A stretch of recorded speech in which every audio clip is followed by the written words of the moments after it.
Welcome back to Block TV. I'm Ron Friedman, and it is the time of the week for Blockchain on Booze. That's the segment in which we bring in blockchain professionals and experts and get them drunk and talk about the major stories of this week. This week, a special treat. It's an all Block TV panel featuring our reporters. Yes, raise your glasses, everybody. Cheers, end of year special. We've got Oran Spitzer, we've got Asher Westrop Evans, got Zaki Hennessy and Yona Hochhauser. Cheers, everyone. Cheers. End of year, end of 2019. And we'll get started.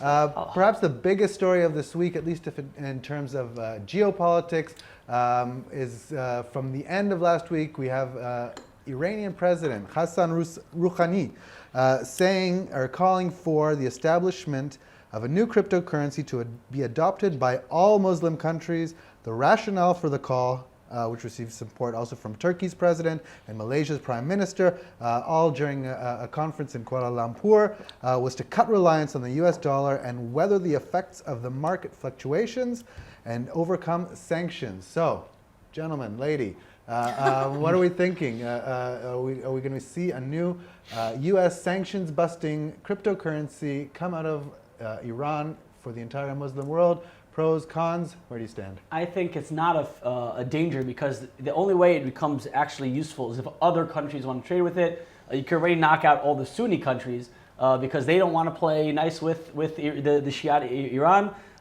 So effectively, it's just them having their own currency with themselves, which they already have that. It's already their local currency. I don't see it as a fear unless they can get other countries on board. And besides maybe Russia, I don't see them doing that. But not even other countries. Oh, sorry, I see that you're cutting please, off. please, But like please. the petro, you know what I mean? Venezuela, Maduro tried to come out with that, and even forcing businesses to accept and to work with the petro, and still it's not working. So something that's very clearly trying to work clearly against sanctions or things set in place for this. I don't see how adoption of that currency would work. Well, look, but I think the key point here, we're missing the point whether global alliances are the matter, whether or not they can get it to work. I mean, that is obviously more salient, but I think the key issue here is that Iran is taking active steps to try and get off the reliance on the US dollar when it comes to the oil market. The fact of the matter is the oil market globally is still denoted in US dollars. It's the unit of account across the globe, the unit of sale across the globe. And if they can do something,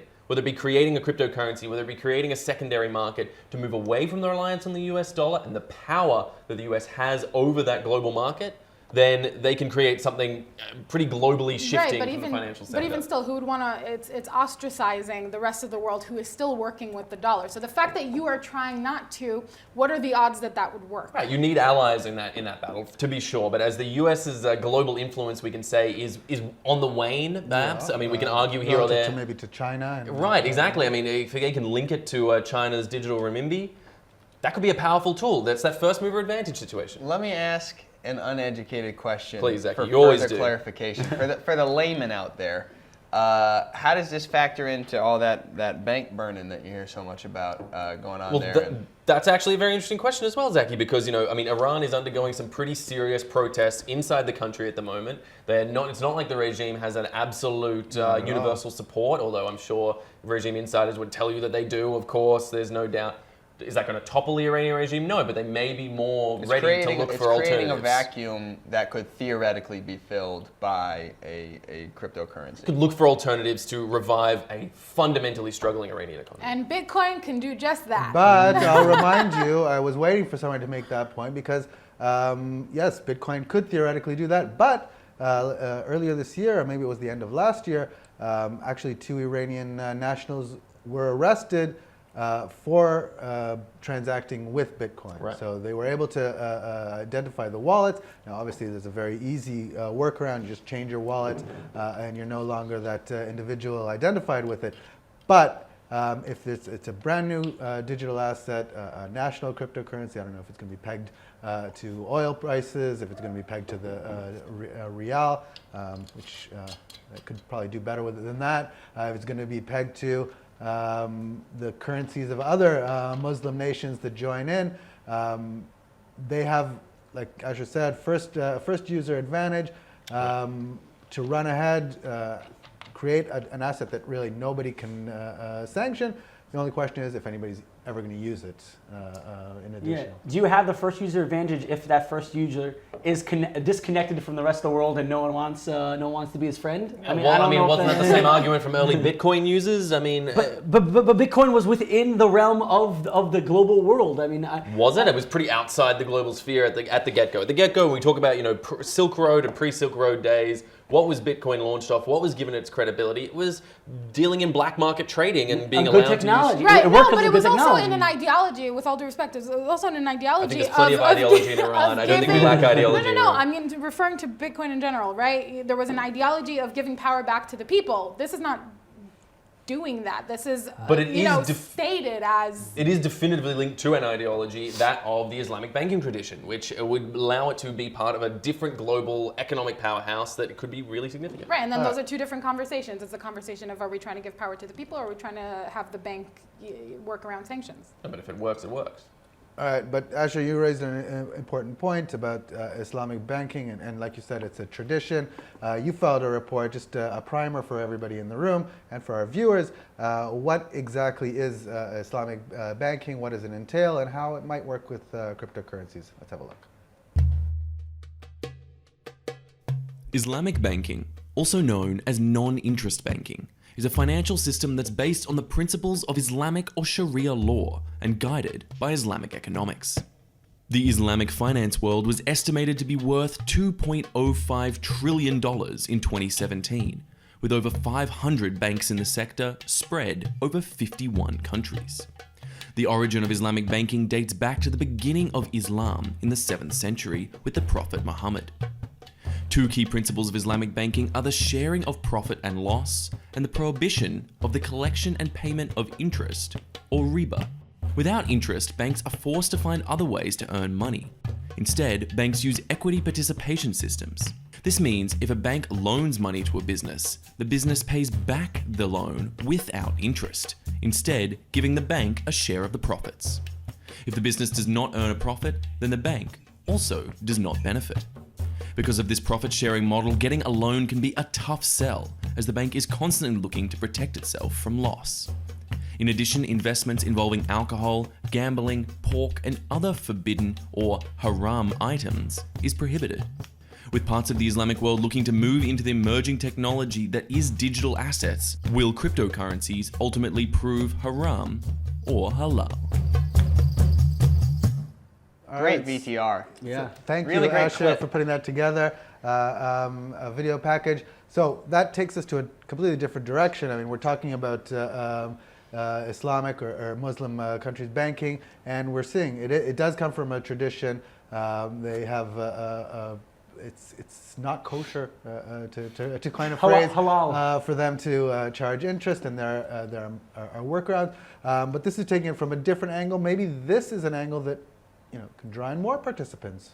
So if it's other Sunni Muslim countries, but it's a vehicle for investment for cryptocurrency that is interesting. There have been projects before that have tried to do this. Ethereum, I think, got halal certification. Right, yeah. I remember a couple months back, or even a year ago. I think it could be like one of the, the ERC20 has a halal verification, something along those lines. I was at the halal truck just a couple of weeks ago having a good little beef skewer, and I believe that I was able to pay with Ethereum. Is that so? It's all belief, I don't know. It is all belief. It's religion we're talking here.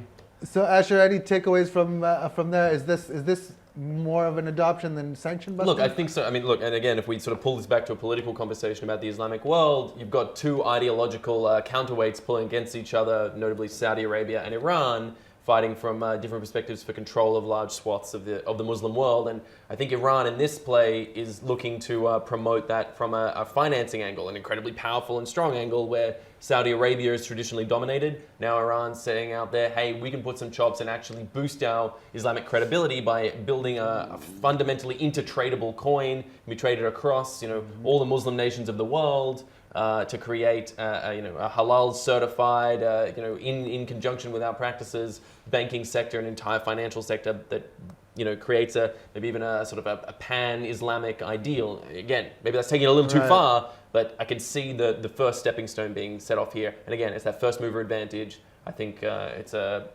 bold strategic move on their part. Absolutely. And any other thoughts on that? I mean, still, even with this supposed halal certification, I just simply don't see it. I don't think they have trading partners who care about this. I don't think they have trading partners who are willing. Listen, the technology is there. The technology is great. There's tons of cryptocurrencies out there that have the same technology. There's tons of workarounds as a potential workaround to U.S. sanctions. I just don't see anyone choosing this specific workaround, this specific Iranian digital currency, as the way to do that.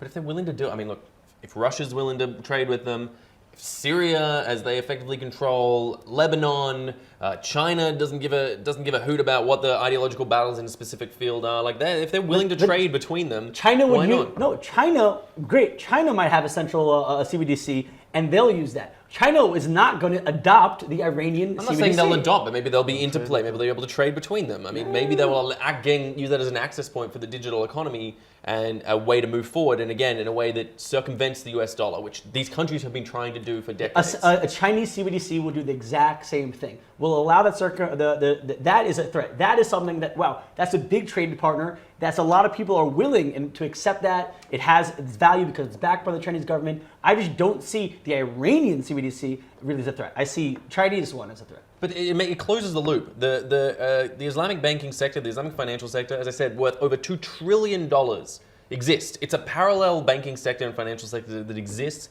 within the global financial world right now. So why can the same thing not happen with monetary policy? It could, and so once again, it won't be Iran. It will be maybe Saudi Arabia. Saudi Arabia, just the national, they just sold 1.5% of the share of the state for state gas company, as thanks with Aramco, for for $2 trillion or 1.9 trillion. That is clearly a country that people want to do business with. So if they make a CBDC that is accepted by Muslims, that is halal, that's something I see is happening. Why? Once again, Iran is a pariah on the global scale. Right. No one wants to trust their banking system, but they will trust Saudi Arabia. And first in, best dressed. All right. Time will tell if that lifts off. If it's going to be a digital real or anything of the sort. In the meantime, the biggest story in terms of news coverage this week, without a doubt, is this crackdown or supposed crackdown by social media giant YouTube against cryptocurrency sites. Oran Spitzer gathered a taste of how the community is reacting to this latest news. Let's have a look. YouTube is censoring crypto YouTubers. The list is long. Dozens of YouTubers have had their Bitcoin content removed and their channels striked. So many cryptocurrency YouTubers have just been slammed. So many crypto YouTube channels are struggling. Some of them have strikes, which means they can't even post videos for about a week. Today, most of the Bitcoin and crypto YouTubers are getting striked and are getting censored. When it first started happening, I said, well, it looks like it's just the big YouTubers, and then I thought maybe it's just the shillers, and then, then I started seeing smaller channels get it. Please don't. I need him. Please don't. No.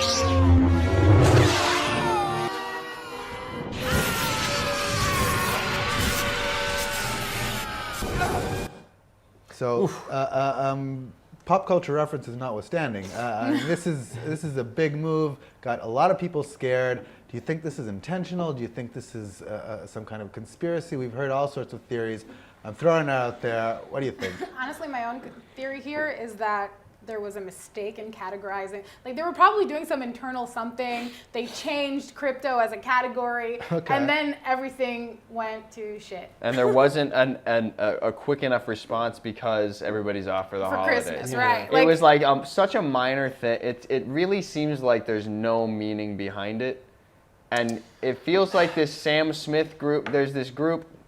Ron, I'm sure you know. There's this group called Sam Smith, whatever you call it, and they're claiming that they are responsible for this because they've been flagging all these videos. They are to this as ISIS is to any bad thing that happens in the Middle East. Yeah, the immediate. They're like, oh, bad thing. Let's take credit for it. Listen, as we love crypto, we love blockchain, and we like to think that we are a big deal. But in the eyes of YouTube, the crypto video community is a not even a drop in the bucket. Even though we're talking about people with hundreds of thousands Still of a subscribers. drop in the bucket. I mean, YouTube. Listen, YouTube. They have real controversies where right-wing conservative views and they delisted those. That was big because that's talking in the millions and millions and hundreds of millions. Listen, the crypto. I don't think that YouTube had nefarious goal here. I don't think that YouTube targeted anything because it's such a small drop. I don't think YouTube even knows that this segment even exists. Hold on. I want to play flip side on this for a second because as you know, the point is that regulators have a long eye, and the long arm of the law, whether we're talking about law or whatever, it is dragged out. And I can't help but think like so many like crypto YouTubers, the whole crypto sphere as a whole is oftentimes grows on these sort of knife edges of like, maybe we can slip through a law, maybe no one will say anything, and then eventually get caught up. Circa 2017 ICO boom, you know? And now we're seeing those ramifications come through. Maybe YouTube finally realized, hold on a second, these guys are pumping unregulated securities and not admitting that they're actually being promoted. They're promoting, you know, advertising payments from those things. Maybe they just finally caught up with their own policies. Why does YouTube give a policies. Crap about that rather than other things? They you do, know, what do you mean? But they do give a crap about other things. No, they should. If that's what's happening, they should definitely be giving a crap. Yeah, 100%. No, I mean, go look for hardcore porn on so- YouTube. It might have like felt through the gaps, but it doesn't generally. Like, you know, YouTube does really care because They have particularly community in this area, guidelines. I do like the theory, and I think that's the most plausible theory that these videos were just, you know, violating YouTube policy.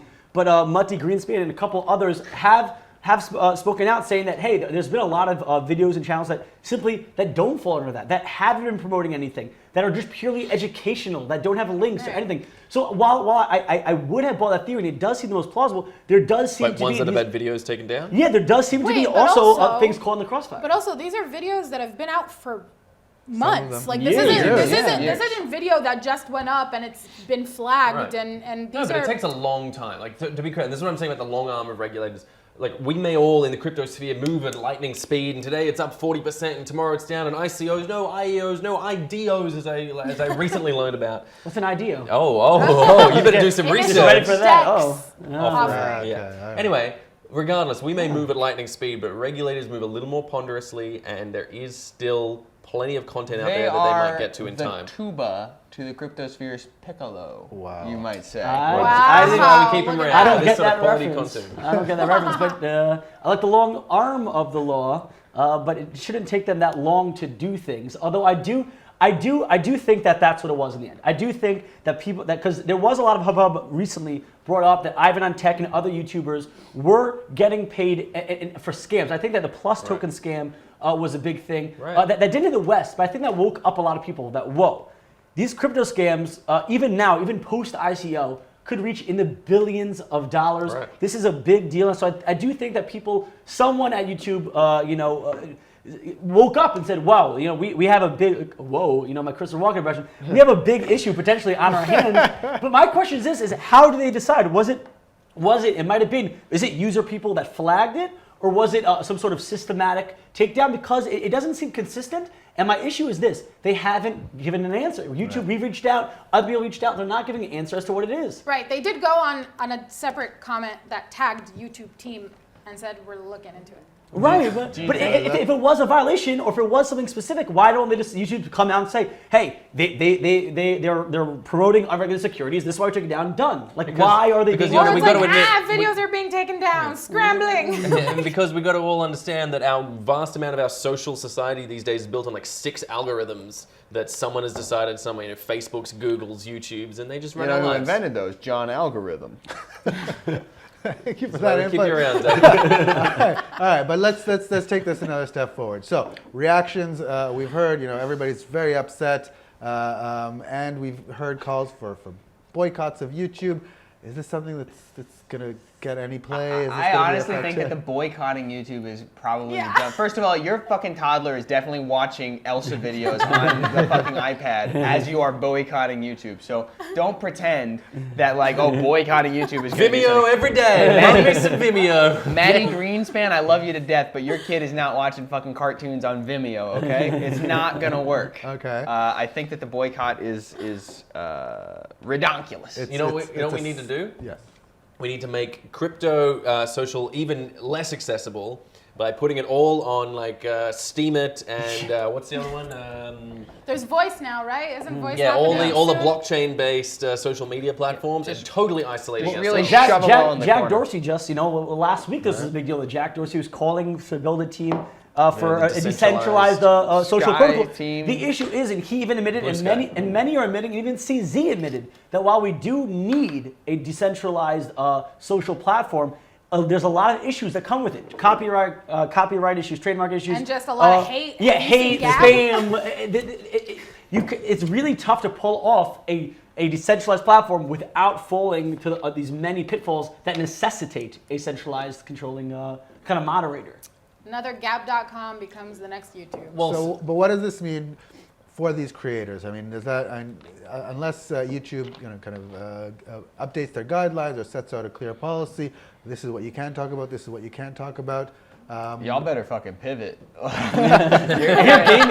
hear gaming and tech is the way to do Yes, that's You're in wise trouble, my dude. Like that's the risk of doing shit on guys, their YouTube. content is gonna come back. They'll be fine. They made the money they wanted off of those videos. It'll come back and they'll keep, and they'll have to be more, because ads are still there. I just got a Cypher Trace ad this morning. It's clearly working. Here's the thing, though. It just speaks to the danger factor of putting your entire career on a single platform. Like Ivan on Tech was talking about it in the morning show that he did in response to the crypto takedown, where he was saying that, it's really such a huge risk that like any day, exactly something like this could happen, and they could just say, we decided that Let's Play videos, they're gone now. We don't do those anymore. And then suddenly like your entire worth is just.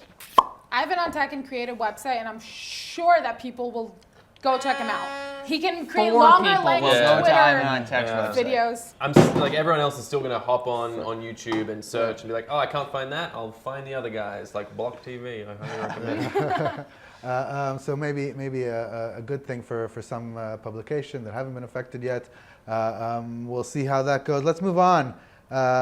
Ripple, big week for them. Crypto market may have been suffering in recent months. One industry power player that's had a banner year is Ripple.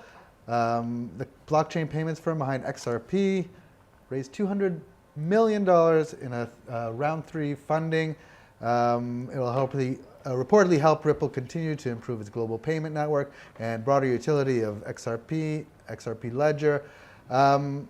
Within the crypto sphere, Ripple XRP is a bit of a controversial asset, but it looks like Ripple as a company is doing something right.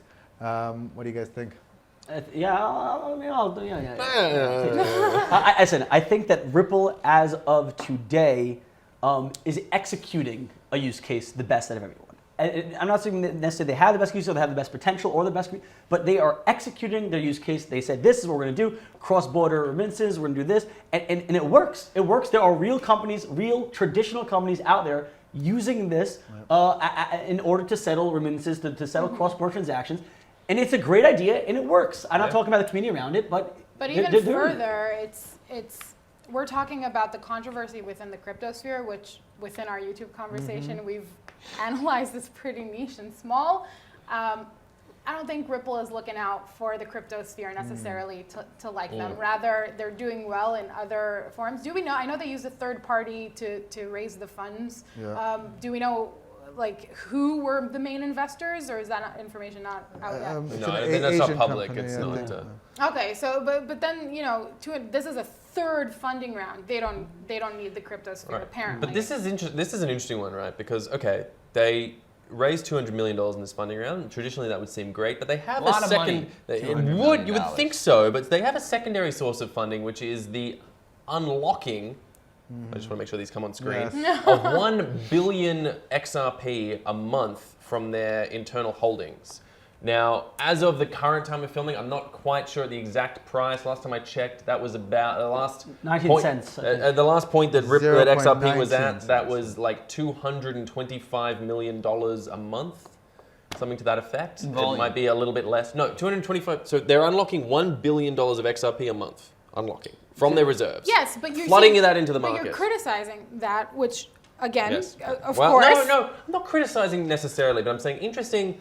To raise $200 million from a funding round when you have this money. Yeah. I'm sure. Like, what are their expenses? Perhaps they won't, What's their because when they went expenditure? through this rebranding, they did not release virtually any statement. Like, look, we've revamped here, enjoy. So that could be the same thing here. But then you're looking at people like, BCH now. You have Roger Ver coming up with, we need a development fund just like, Bitcoin or whatever it is that has a development fund, or Ethereum. So in Ethereum also, we just had that whole debacle with Vitalik admitting, although he didn't look like he was confused, but that he sold at the top, and then he had $100 million for the Ethereum Foundation to further develop. So there's something to say for the fact that they're able to raise funds for development versus, hey, community, give us money. Yes, but it's not about where they're raising the funds for development or not for development. I mean, they're not saying that they raised this $200 million Series C funding round in order to spur development into XRP. I mean, that seems to be for Ripple and for the company's own ends, their X-Rapid programs or interbank programs, fine. It's just baffling to me that if they're getting 225 million, let's say, or whatever it stands these days, a billion worth of XRP a month, that they also need to raise another 200 million in funding. I mean, which they did. They said, to be fair, they did say they didn't need that money. It wasn't. It was just to help boost liquidity in the books. Which is really honest, what is their expenditure? Pretty honest. Oh, I mean, it's good. They don't want to seem desperate. You don't want to seem you know how expensive it is to maintain that really active bot army on Twitter? It drains the coffers. I'll tell you that much. It drains the coffers. Oof. That's going in the tweet, baby. Okay, next up, we've got another big story from this week. Poloniex exchange dropping KYC for some of its clients. So while the majority of the cryptocurrency community is kind of bracing itself for 2020 and new guidelines coming through from FATF and stringent KYC and AML regulations, here comes Poloniex. Just left the United States, so no longer worried about the SEC. But they're saying, hey, we're going to do away with KYC AML altogether, at least for one tier of our investors. All you need is an email and a password, and you're off to the races. What are they thinking? Is this brave? Is this foolhardy? What do you guys think? I like it. I definitely like it because simply it gives options. There are plenty of exchanges that are essentially all the same, that have KYC, that are regulated. I'm not saying you have to, if you want an exchange, you want access to an exchange that isn't KYC, now you have this option, but with it comes the risks of it being unregulated. So I am always for giving consumers options. So in June of next year, of 2020, just around the corner, a few days away, when the FATF puts in their when the recommendation goes live for the travel rule, the recommendation 16, as it's known, and says that you need to have bank-like understanding of who's sending and who's receiving money. And Poloniex's tier 1 users, up to $10,000 a day, don't have to comply with any sort of meaningful KYC. Are they just going to accept a blacklisting? Like, that's what I mean. I mean, the FATF blacklists Poloniex as a company, and what the fuck happens then? Yeah. Sucks to be Poloniex. But also, no, but that's a serious. When the FATF blacklists you as a company, you cannot work with any mainstream banks. You cannot functionally work with the sort of mainstream economic, like crypto, baby. But also, when we don't want no traditional KYC banks. hacker thing happened, when the KYC hacker thing happened, if I'm not mistaken, Binance, right? That was the name he was infamous. They were infamously given as the KYC hackers. But even crypto lawyer like Jake Chervinsky, if I'm not mistaken, came out saying, what is the give off here? So we do this KYC thing, but then hacks occur and people's information gets stolen. So when is that line crossing it? So, this is the law, right? So people are complying, but look, it's harming users. Right, but banks have been doing that fairly well, successfully or otherwise. They've been doing it for a long time. I think the mainstream financial system is going to be like, well, if banks have been keeping up with it, we're going to hold crypto to the same standards. Let me ask you this question, just really quick. Okay, so they're doing the thing, taking away KYC, yeah? Yeah. What are the chances that this is just a temporary thing in order to boost their publicity and get a lot of people on board, and then later when the FAT comes out and does that thing, they go, oh! We'll find we take out it back. in June. No, exactly. everybody, the entire industry knows that these new guidelines, these new regulations are coming. It's got to be a strategic move, pre-thought out move. They're sacrificing any trades with U.S. customers, and they've already done that by leaving the United States. I guess they think it'll pay for itself. That, Yeah. like Yona says. Yeah, I mean, banks already, crypto companies, crypto exchanges, they already don't have a very good relationship with banks. Most banks do not want to work with crypto as it is, even with KYC, because the regulation isn't there and everyone's scared. So it is a risk of Poloniex, but I really do think that they are going for this niche, and there is room in that niche. Right, but I mean, most exchanges are working in the other direction. They're trying to get more legitimacy. I mean, we've seen with the whole Bitfinex, iFinex scandal that's been going on with Tether there that they claim the whole problem was they couldn't access regular banking, so they had to go to these sort of strange banks in the Caribbean in order to access capital and build a liquidity reserve. And I think most exchanges would rather build a better relationship with regulators than the other way and be like, nah, you know what? We really care about the privacy of individual users. Like most of the bigger scale, like maybe from a either a libertarian, a cypherpunk or whatever perspective, I applaud them.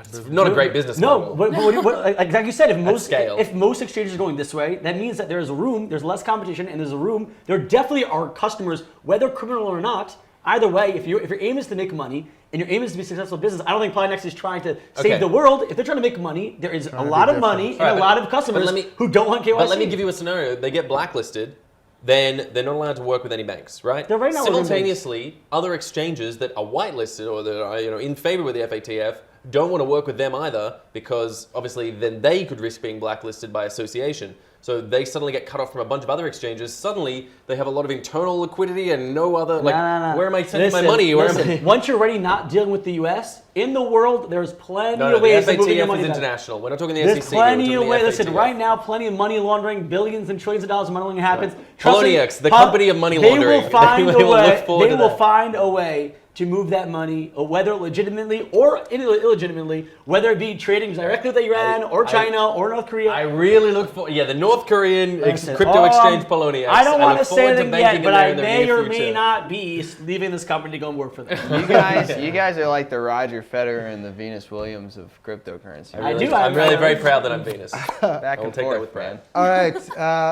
As you can see, we've got a Christmas tree in the background. We've got champagne bottles.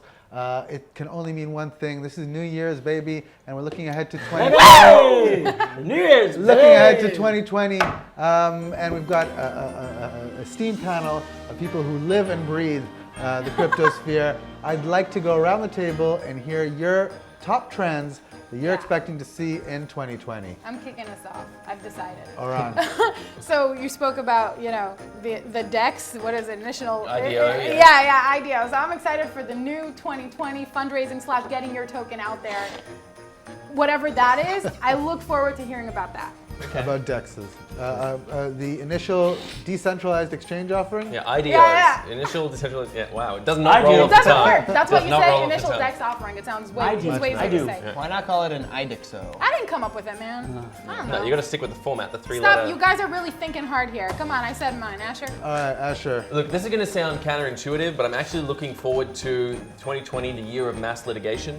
I'm looking forward to the regulators catching up with a lot of those 2017 fellas and beyond, doing some good litigation, hopefully shutting down any more if they're still out there of those massive Ponzi schemes that are going on, adding some credibility to the sphere. Ron, I think it could be a good thing for crypto, a good thing for the year ahead. It could actually boost the credibility. We're going to be following Mass some litigation, mass announcements murders. from the New York Attorney General's office Exactly. in particular. Plus tokens, shut them down. One coin, get rid of them.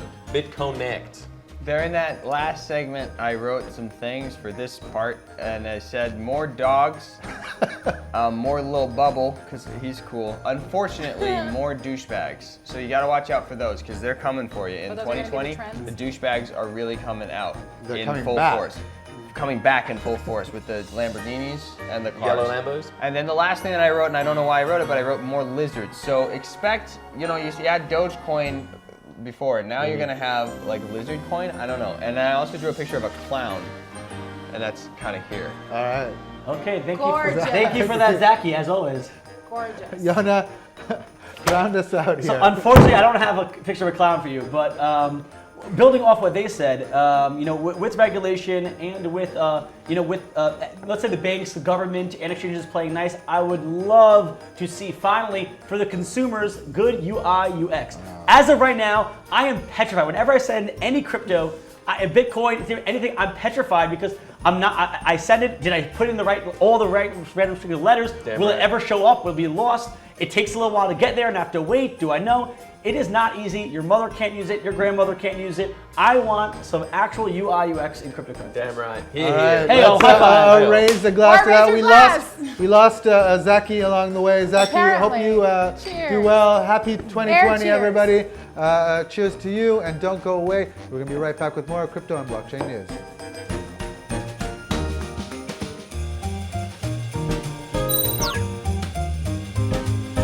For more news and updates, follow us on Twitter.